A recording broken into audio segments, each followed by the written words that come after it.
નવસારી શહેરમાં 7 જુલાઈના રોજ વહેલી સવારથી જ સતત વરસી રહેલા મુશળધાર વરસાદના કારણે સમગ્ર શહેરમાં પાણીમાં ગરકાવ થઈ ગયું છે, જેના લીધે મનપાની પ્રી મોન્સૂન કામગીરીની પોલ ખુલી ગઈ છે. ખાસ કરીને વોર્ડ નંબર 4ના કમેલા રોડ વિસ્તારમાં વરસાદી પાણી ભરાઈ જવાની સમસ્યામાં ભારે વધારો નોંધાયો છે, જ્યાં માત્ર વરસાદના પાણીથી જ પૂર જેવી ગંભીર સ્થિતિ સર્જાતા કમેલા રોડથી રસીદ મુલ્લાની વાડી સુધીનો મુખ્ય રસ્તો સંપૂર્ણપણે બંધ થઈ ગયો છે અને સ્થાનિક જનજીવન અસ્તવ્યસ્ત બન્યું છે. આ માર્ગ પર ગટરના તૂટેલા ઢાંકણ અને ઘૂંટણસમાં ભરાયેલા પાણી રાહદારીઓ તેમજ વાહન ચાલકો માટે અત્યંત જોખમી સાબિત થઈ રહ્યા છે. સ્થાનિકોના જણાવ્યા અનુસાર વર્ષો પહેલા કમેલા રોડ પર વરસાદી પાણીના નિકાલ માટે આશરે 33 લાખ રૂપિયાના ખર્ચે બનાવવામાં આવેલી ડ્રેનેજ લાઇન અત્યારે તદ્દન નકામી સાબિત થઈ રહી છે, જેના કારણે પાણીનો યોગ્ય નિકાલ ન થતા વરસાદી પાણી લોકોના ઘરો અને દુકાનોમાં ઘૂસી રહ્યા છે. વેપારીઓ તેમજ રહીશો ભારે હાલાકી ભોગવી રહ્યા છે. આજ વિસ્તારમાં મનપાનું મોટર વાહન ગેરેજ આવેલું હોવાથી મહાનગરપાલિકાના મોટા અને ભારે વાહનો સતત આ પાણીમાંથી પસાર થઈ રહ્યા છે, જેથી જવાબદાર અધિકારીઓ આ વિકટ પરિસ્થિતિ સારી રીતે માહિતગાર હોવા છતાં કોઈએ પણ આ વિસ્તારની મુલાકાત લેવાની તસદી ન લેતા સ્થાનિક રહીશોમાં વહીવટી તંત્ર સામે ભારે આક્રોશ ફેલાયો છે. આ પરિસ્થિતિ વચ્ચે વોર્ડ નંબર 4ના કોંગ્રેસના કોર્પોરેટર પ્રભાબેન વલસાડી અને પ્રકાશભાઈ પટેલ અસરગ્રસ્ત વિસ્તારની મુલાકાતે દોડી આવ્યા હતા અને તેમણે મનપા દ્વારા પ્રી મોન્સૂન કામગીરી પાછળ કરાયેલા કરોડો રૂપિયાના અંધાધૂંધ ખર્ચ સામે આકરા શાબ્દિક પ્રહારો કર્યા હતા. કોર્પોરેટરોએ આક્ષેપ કર્યો હતો કે કમેલા રોડ ખાતે વરસાદી પાણીની ગટરની યોગ્ય સફાઈનો અભાવ, બેફામ રીતે કરાયેલું બાંધકામ, પુરાણ અને ફ્લડ ઝોનમાં બનેલી પ્રોટેક્શન વોલ જેવી પ્રવૃત્તિઓના કારણે વરસાદી પાણીના કુદરતી નિકાલમાં મોટો અવરોધ ઊભો થયો છે. આ સાથે જ તેમણે રોષ વ્યક્ત કર્યો હતો કે આવી કપરી પરિસ્થિતિમાં જવાબદાર અધિકારીઓ સ્થળ પરથી ગાયબ રહે છે અને ફોન પણ ઉઠાવતા નથી, તેમ કહી તેમણે મેયરની કામગીરી સામે પણ ગંભીર સવાલો ઉઠાવ્યા હતા.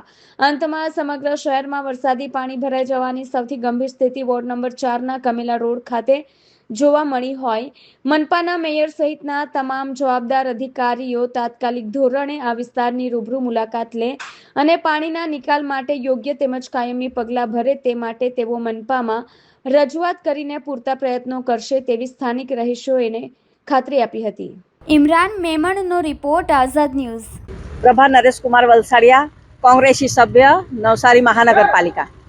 આજે હું જ્યાં ઊભી છું તે કમેલા રોડ વોર્ડ નંબર 4માં આવેલું વિસ્તાર છે, જ્યાં વરસાદી ગટરનું કામ 35 લાખ જેવા ખર્ચે કરવામાં આવ્યું છે. પણ આજે સ્થિતિ જોવા લાગી રહેલું છે કે આ જે એનો પાણી જવાનો જે રસ્તો બનાવેલો હતો ત્યાં કચરો ભરાઈ ગયેલો. પ્રી મોન્સૂન કામગીરીમાં જે સાફ સફાઈ થવી જોઈએ તે કરવામાં આવ્યું નથી અને મોટી મોટી બિલ્ડિંગો અહીંયા આવેલી છે જે કે પાણી જવાનો રસ્તો એ બિલ્ડિંગ બનાવવાથી બી રસ્તો અવરોધ થયેલો છે. પાણી જવાનો તે એવું લાગી રહેલું છે કે અહીંયા કોઈ નવસારી મહાનગરપાલિકામાં આ વિસ્તાર આવતો જ નથી. સવારનો આ સ્થિતિ છે પણ કોઈ પણ જોવા આવ્યું નથી. અધિકારીઓને ફોન કરે તે લેતા નથી. ત્યારે મારે એવું કહેવું છે કે શું આ નવસારી મહાનગરપાલિકામાં નથી આવતું? અહીંના લોકો ટેક્સ નથી ભરતા અને જે મોટા મોટા દાવો કરવામાં આવેલો છે તે પોકળ સાબિત થયું છે. પ્રી મોન્સૂન કામગીરીના નામે મીંડું છે અહીંયા નવસારી મહાનગરપાલિકામાં. ઘૂંટણ સુધીના અહીંયા પાણી છે, ભરાવો થયેલો છે. નાના નાના બાળકો અહીંયા ભૂલકાઓ અવર જવર કરી રહેલા છે. ત્યારે કોઈ પડી જાય કે કોઈ બી કઈ જાનહાનિ થાય તેની જિમ્મેદારી કોણ લેશે? ત્યારે અધિકારીઓને પણ મારે પૂછવું છે. કેટલા ફોનો કરવા છતાં એ લોકો એક બી અધિકારી અહીંયા ફરક્યો નથી. કામ કરવાનું તો દૂરની વાત છે, જોવા સુદ્ધા આવ્યા નથી. તો શું અહીંના લોકો ટેક્સ નથી ભરતા? તમે 33 લાખના ખર્ચે જે વરસાદી ગટરનું નિર્માણ કર્યું તેનું શું? તેના માટે પણ પૂછવું છે. અને બિલ્ડિંગોના તમે જ્યારે પરમિશન આપો છો તે લોકોને પણ કહેવું છે કે લોકોને પરેશાની ન થાય.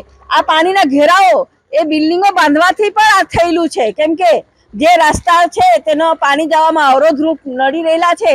તે લોકોને પણ કહેવું જોઈએ કે તમે પાણી જવાનો રસ્તો અવરોધ નહીં થવું જોઈએ અને પ્રી મોન્સૂન કામગીરીમાં જે સાફ સફાઈ થવી જોઈએ તે કરવામાં આવી નથી. તેના લઈને આ પાણીનો ભરાવો થયેલો છે. મેં પ્રકાશ હરપટી, કોંગ્રેસ પાર્ટીના સભ્ય. આ કમેલા વિસ્તારમાં પાણી જે ભરાયેલા છે, વરસાદના પાણીના ભરાયેલા છે, રેલના પાણી નથી. હવે એ લોકોને ખબર નથી પડતી કે અહીંયામાં ગટર લાઈનના પાણી ક્યાંથી જાય અને કેવી રીતે જાય. એમ ઢાંકણા બધા તૂટી ગયેલા છે ને પાણી કશે જતું નથી ને અહીંયા જ ઘેરાવળ આવેલો છે.